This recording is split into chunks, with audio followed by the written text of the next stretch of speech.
Hello दोस्तों, कैसे हैं आप लोग। आपका मोस्ट वेलकम है इस इंपॉर्टेंट वीडियो में। My name is Sabjeet Mishra, I am a G educator और यहाँ हम बात करेंगे आरआरबी एग्ज़ाम की। दोस्तों, आरआरबी एग्ज़ाम ऐसे बहुत सारे बच्चे होते हैं जिनका ये सपना होता है ग्रामीण बैंक में सिलेक्शन लेना, ऑफिसर बनना या क्लरिकल पोस्ट पे आना। और इस सपने में उन सारे बच्चों को थोड़ा ईजी हो जाता है जिन बच्चों की इंग्लिश उतनी ज़्यादा स्ट्रांग नहीं होती है, जो इंग्लिश मीडियम बैकग्राउंड से नहीं होते हैं, रूरल एरिया से बिलोंग करते हैं और जिनकी हिंदी पे कमांड ठीक ठाक होती है, उनको फ़ायदा मिल जाता है। आइए हम बात करें दोस्तों कि हिंदी क्या हमें चूज़ करनी चाहिए, और अगर हम हिंदी चूज़ कर रहे हैं तो हमारा सिलेबस क्या होना चाहिए, हमें किस पर ध्यान देना चाहिए, किन बातों पर ध्यान देना चाहिए, किन बातों पर ध्यान नहीं देना चाहिए, मैं आपसे सारी बात करूंगा। और सेशन ये काफ़ी इंपॉर्टेंट है, सारे बच्चे इस वीडियो को देखना, लाइक करना, पसंद आए तो लाइक करना, ना पसंद आए तो डिसलाइक कर सकते हो, बट उसका रीज़न बता देना। और इस वीडियो को शेयर करिएगा अपने सारे दोस्तों के साथ, सारी सखी सहेलियों के साथ, ताकि सबको इसमें इस वीडियो से फ़ायदा मिले। दोस्तों, एक बात मेरी समझिए, आपका जो पेपर है ना, उसका एक वेटेज देखते हैं। एक बार हम देखते हैं कि state Bank of India, IBPS और आरआरबी का क्या क्या वेटेज है। जरा हम देखते हैं क्या हमने कभी इन बातों पे गौर किया है जो मैं आपको बताऊंगा। देखना बहुत ध्यान से। दोस्तों, सबसे पहले मैं आपको एक बात यहां पे दिखा रहा हूं। देखो, आज हम क्लास में क्या करेंगे, इस क्लास में हिंदी की बात करेंगे। हिंदी में सिलेबस क्या है हमारा, प्रिपरेशन क्या हो सकती है हमारी, और स्ट्रैटेजी क्या होनी चाहिए हमारी, हम सारी बात करेंगे आपसे। स्ट्रैटेजी पर पहले बात करते हैं, ठीक है दोस्तों। ये आपका State Bank of India PO mains का पैटर्न है, ठीक है। और इस पैटर्न को ध्यान से अगर हम देखें दोस्तों, ठीक, तो इसमें एक चीज हमें यहां पे देखने को मिलेगी, क्या, रीजनिंग आपका 60 मार्क्स लेता है आउट ऑफ 200, ठीक है।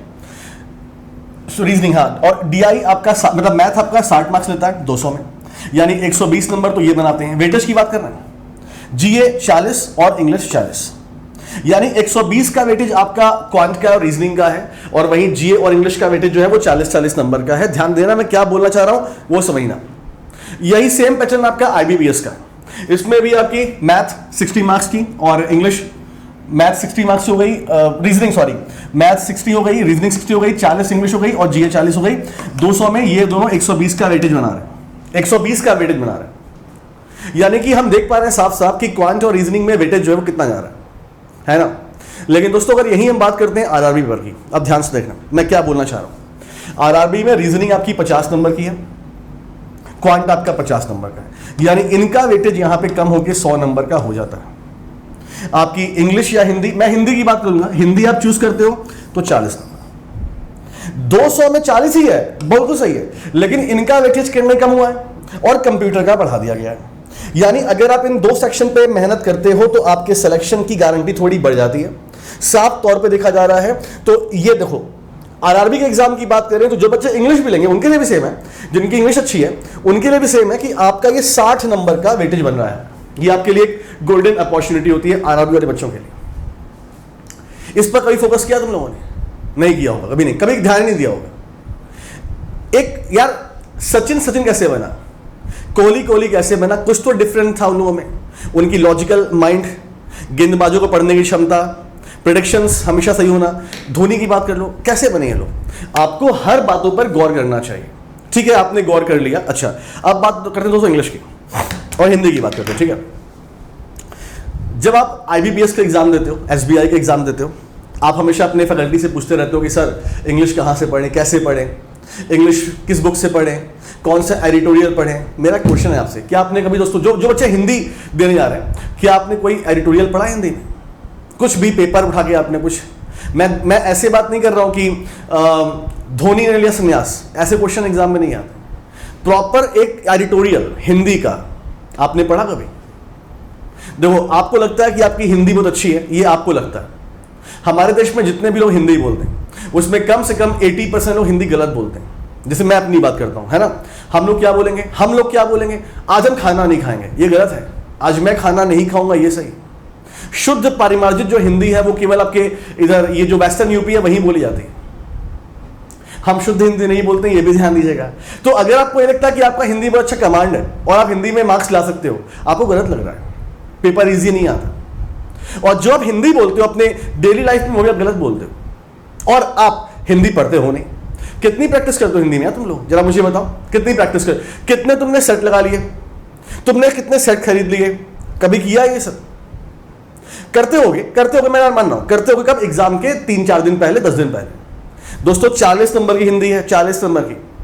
जिस पर तुम सबसे कम मेहनत करते हो। तुम जीए में मेहनत करते हो, मैथ में करते हो, इंग्लिश में करते हो, रीजनिंग में करते हो, लेकिन अगर तुम केवल आरआरबी का एग्जाम देने जा रहे हो और तुमको पता तुम्हें हिंदी करनी है, तो अपने लाइफ से खेल क्यों? बहुत सारे पीडीएफ हिंदी में अवेलेबल है इंटरनेट पर, आप मूवी सर्च कर लेते हो, व्हाई नॉट हिंदी पीडीएफ या एग्जाम से पेपर या प्रीवियस ईयर पेपर। क्या दोस्तों दिल से बताना, क्या तुमको बिल्कुल पता है कि तुम्हारे सिलेबस में क्या क्या आता है हिंदी में? शायद नहीं पता होगा।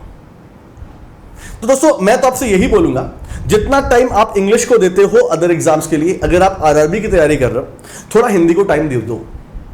प्रैक्टिस सेट मार्केट में मिल जाएंगे आरआरबी के बहुत सारे, 2 साल से मिल रहे हैं, पहले नहीं मिलते थे, अब वो बहाना भी नहीं। बहुत सारे पब्लिकेशंस के हैं और लगभग सब में सेम ही पेपर है, मैंने देखा हुआ। आप बोले लो। अच्छा ऐसा भी होता है, हो सकता हो कि कुछ क्वेश्चंस आपको फेक मिल जाए, गलत मिल जाए, तो क्या नहीं पढ़ना है मैं आपको बताऊंगा, और किस पर फोकस करना है मैं आपको वो भी बताऊंगा, ठीक है। इसके अलावा दोस्तों उन स्पीड टेस्ट को परचेस करिए जो हिंदी करवाते हैं। पहले आप परचेस मत करिए, पहले आप 1-2 मॉडल पेपर देख लीजिए। ऐसा ना हो कि हिंदी में ऐसे क्वेश्चंस जैसे अनुप्रास, मैं अभी देख रहा था एक कोचिंग का नाम मैं नाम नहीं लूंगा, उनका मैं हिंदी का मॉडल पेपर देख रहा था आरआरबी के लिए, पिछले साल का था। उसमें अनुप्रास अलंकार लिखा है, समास लिखा है, तद्भव तत्सम नहीं आते एग्जाम में, ये सब चीजें, ये सब एग्जाम में नहीं आते। समास नहीं आता है, अलंकार नहीं आता है, रस छंद नहीं आता है, ये सब नहीं आता एग्जाम। तो वो भी क्वेश्चंस थे, बहुत सारे क्वेश्चंस मैंने दिए थे। तो ऐसा भी नहीं है कि क्वालिटी आपको तुरंत मिल जाएगी, लेकिन ये आपको अवेयर रहना पड़ेगा थोड़ा सा। और ये अवेयर आप कैसे रह पाएंगे, जब आपको ये तो पता हो कि हिंदी में क्या आता है दोस्तों। तो मैंने एक वेटेज की बात आपसे की कि हिंदी का वेटेज आरआरबी के एग्जाम में और कंप्यूटर का बढ़ जाता है, और ये सिलेक्शन के लिए बहुत जरूरी हो जाता है। क्योंकि आपने देखा कि एसबीआई में और आईबीपीएस में 200 में मैथ और रीजनिंग का वेटेज 120 नंबर है, यहां पे 100 नंबर का, यानी आपके पास 20 नंबर चांस है। अगर आप रट्टा मारने में तेज हैं, आप कंप्यूटर में रट्टा मारो ना यार, जितना रट्टा मारोगे सिलेक्शन के पास पहुंच जाओगे, क्योंकि मैथ और रीजनिंग उतना इजी नहीं आता है। बच्चे number 2 number 2.5 number 3 number cut off जाती है। अरे हाँ कट ऑफ, आपको पता है तो हिंदी में कट ऑफ कितनी गई थी? हिंदी की कट ऑफ 3.5, हरियाणा की 3.5 नंबर गई थी। और मैंने और भी देखा कहीं 3.5, कहीं 4, कहीं 5, तो 3 से 5 के बीच में कट ऑफ थी हिंदी की। Just like math, Hindi easy नहीं आती। तो क्या इसे करना इम्पॉसिबल है? इम्पॉसिबल नहीं है, बस ये है इस पर आपको प्रैक्टिस होनी चाहिए। और जब आप प्रैक्टिस करोगे तो आपको मालूम चलेगा कि आप कितना कम जानते हो हिंदी के बारे में, जो शुद्ध हिंदी होती है, ठीक है। तो पहला पॉइंट जो मैं आपसे बोलूंगा, आपको स्पीड टेस्ट इसका लेना चाहिए। अगर मेंस का अभी तक नहीं आया है, मार्केट में नया नहीं आया, आप ओल्ड से प्रैक्टिस करिए। आप अपने जहां शहर में रहते हैं बुक स्टोर पे जाइए, वहां पर ग्रामीण बैंक का प्रैक्टिस सेट खरीद लीजिए, उसमें हिंदी जरूर होगी, उससे प्रैक्टिस करना शुरू करिए, ठीक है। अब दोस्तों मैं आपसे बात करूंगा सिलेबस का, कि सिलेबस बेसिकली क्या है, हिंदी का हमें क्या पढ़ना चाहिए, उसकी हम बात कर ले। देखिए यहां पर आपको कुछ दिखाई पड़ रहा है, सिलेबस की बात कर ले तो एक चीज यहां पे लिखी है अपठित गद्यांश, इसका मतलब कंप्रेहेंशन बोल सकते हैं आप लोग, या फिर अनसीन पैसेज, जो आपका आता है इंग्लिश में भी आता है। आपको पैसेज दे दिया जाएगा और पैसेज के बाद क्वेश्चंस बनेंगे, तो इसमें भी आपको पढ़ना पड़ेगा। और ये भी काफी मतलब लेंथी होता है, पढ़ेंगे आपका हो जाएगा, ठीक है। मतलब ये उतना टफ नहीं पड़ता है मेरे हिसाब से, क्योंकि हिंदी इंग्लिश में क्या है कि पैसेज बड़ा होता है, टाइम का टेंशन होता है आपको, और थोड़ा सा पढ़ने में देर करते हो। बट हिंदी चूंकि हम हमारे हैबिट में है, तो हम इसे जल्दी पढ़ सकते हैं। बस एक एडवांटेज, जल्दी पढ़ सकते हैं, फिर आंसर हम कर सकते हैं, ठीक है। उसके बाद मुहावरे और लोकोक्तियां, दोस्तों ये तो हम बचपन से पढ़ते आते हैं, है ना।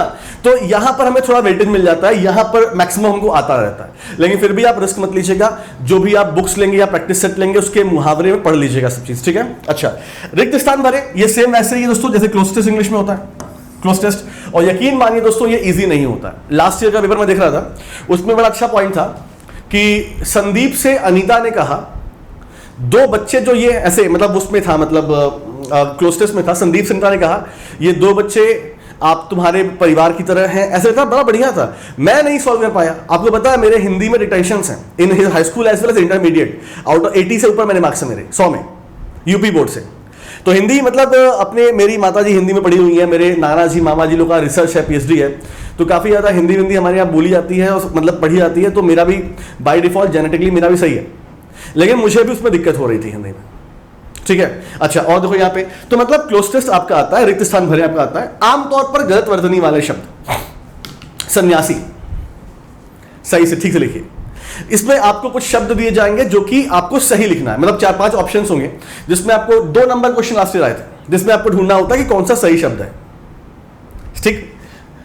अव्यवस्थित शब्द, इसका मतलब क्या होगा, इसमें आपको एक लाइन दे दी जाएगी, उसमें कुछ वर्ड हैं जो आगे पीछे होंगे, उसको आपको सही से अरेंज करना पड़ेगा। मैं सेंटेंस इसकी बात नहीं कर रहा हूं, मैं शब्दों की बात कर रहा हूं, ध्यान देना, इन दोनों में अंतर है।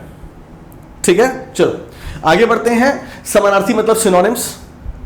लास्ट ईयर एग्जाम में आपका राजा कुछ था, राजा नृप ऐसा कुछ दिया हुआ था, किंग का, राजा का। ठीक है। विलोम शब्द, ठीक है, विलोम शब्द मतलब एंटोनिम्स। ठीक है। कम सेंटेंस रीअरेंजमेंट, आपको 4-5 लाइन दे दी जाएगी, वो ऊपर नीचे होगी, आपको ठीक करना होता है उसे, ये आप कर लोगे, इसमें दिक्कत नहीं होती। दिक्कत कहां पर होती है, दिक्कत यहां पर हो जाती है, दिक्कत यहां पर हो जाती है। और अगर आपने नहीं हिंदी पढ़ी है, हम लोग तो हिंदी पढ़े, हम लोग को इसमें दिक्कत ज्यादा नहीं होती है। अगर आपने नहीं पढ़ी है तो आपको दिक्कत यहां पे हो सकती है। अच्छा, एक चीज और, वाक्यांश के लिए एक शब्द, जैसे ऐसा व्यक्ति जिसके पास सहस्त्र भुजा, नहीं हजारों भुजाओं, सहस्त्र भाव। ऐसा व्यक्ति जिसकी पत्नी की मृत्यु हो गई हो, विदुर, तो मतलब एक सेंटेंस दे देगा, उसके लिए आपको एक शब्द यूज करना होता है। ठीक। और देखो वाक्य के प्रकार, ये देख लेना, ये सिलेबस में नया ऐड हुआ है, क्योंकि पिछले साल 3 क्वेश्चन यहां से बने थे कि वाक्य के प्रकार, सरल वाक्य है, मिश्र वाक्य है, यौगिक वाक्य है, यौगिक में खंड कितने हैं, ये थोड़ा पूछा जाता है। अगर आप सिलेबस की बात करेंगे तो यूपीएससी या बीआरओ के एग्जाम्स के सिलेबस में ही आता है वाक्य के प्रकार। आप कोई भी पेपर बुक उठा लोगे ना हिंदी व्याकरण का, उसमें होता है। सीटीईटी हो गया आपका, सुपर टेट हो गया, उसमें भी ये सब आते हैं, तो आपको वहां से हेल्प मिल जाएगी। दोस्तों ये आपका एग्जैक्ट सिलेबस है। हो सकता हो कोई चीज वो ऐड कर दें अलग से, तो मैं कह नहीं सकता, लेकिन ये पैटर्न आपका चलता है। मैं फिर से बोल रहा हूं, आपको समास, रस, छंद, अलंकार, इस पर उतना काम नहीं करना है। एग्जाम में क्वेश्चन नहीं बनते कैसे अलंकार है, कैसे अलंकार नहीं है। जैसे आपका इंग्लिश का पेपर होता है, सेम वैसे ही आपका ये भी पेपर होता है। ठीक है, तो फालतू चीजें मेहनत मत करिए। मैं बस ये आपसे कहने आया हूं कि सिलेबस तो आपके सामने है दोस्तों, लेकिन प्रैक्टिस आपको करनी है। बस आपके अंदर मैं एक ज्योति जलाने आया हूं कि एटलीस्ट आपको आज से ही 1 घंटे हिंदी में देना पड़ेगा, क्योंकि 40 नंबर की होती है बेटा ये, और साथ साथ कंप्यूटर, बिकॉज मैं सिलेक्शन की बात कर रहा हूं आपसे। अगर आप टाइम नहीं दे रहे हैं, अगर आप रिलैक्स कर रहे हैं, आप ये सोच रहे हैं कि यार हम क्वांट पढ़ ले, रीजनिंग पढ़ ले, इंग्लिश पढ़ ले, जीए पढ़ ले, हिंदी तो हो जाएगी, नहीं होगी हिंदी। 3.5 से 5 नंबर कट ऑफ था लास्ट ईयर मैथ के बराबर। मैं आपको डरा नहीं रहा हूं, और मैं ये भी नहीं कर रहा हूं कि पेपर बहुत टफ आता है। टफ इसलिए होता है बिकॉज हमारी प्रैक्टिस कम होती है उसमें। हम सोचते हैं नॉर्मल हिंदी आएगी, हम कर लेंगे, बट वैसा नहीं आता। और कोई चीज टफ नहीं है। जब मैथ में आप इतने बड़े डीआई सॉल्व कर सकते हो, तो ये क्यों नहीं? ये तो आपकी मातृभाषा है, ये तो आपके ब्लड में बहती है, इसमें क्या दिक्कत होगी आपको, है ना? ठीक है दोस्तों, तो आई होप कि मेरा ये प्रयास आपको अच्छा लगा होगा और आपने इस वीडियो को देखा, सराहा और काफी अच्छा लगा। बस एक इन्फॉर्मेशन आपको और देना चाहूंगा दोस्तों, आरआरबी की बात कर ही रहे हैं, तो 16 तारीख से हमारा एक बैच लाइव हो रहा है। और मैं आपको बता दे रहा हूँ, ये बैच हमारा जो है, ये बेसिकली हमारा मैथ्स और रीजनिंग को लेकर है। पुनीत सर पढ़ा रहे हैं रीजनिंग और क्वांच पढ़ा रहे हैं अरुण सर। इस बैच को आपको ज्वाइन कर लेना है, और ज्वाइन करने के लिए आपको करना क्या है, आपको एडमिशन के टाइम पर AVP 10 कोड लगाना है और इससे एडमिशन ले लेना है, आपको 10% का डिस्काउंट मिल जाएगा। ठीक है दोस्तों, चलो तो ये था video. Thank you so much, अपना ख्याल रखिए, मिलते हैं आपसे फिर। और हाँ, अगर आपको किसी और वीडियो की रिक्वायरमेंट है, कमेंट करिएगा, मैं चेक करूंगा। थैंक यू सो मच, अपना ख्याल रखिए।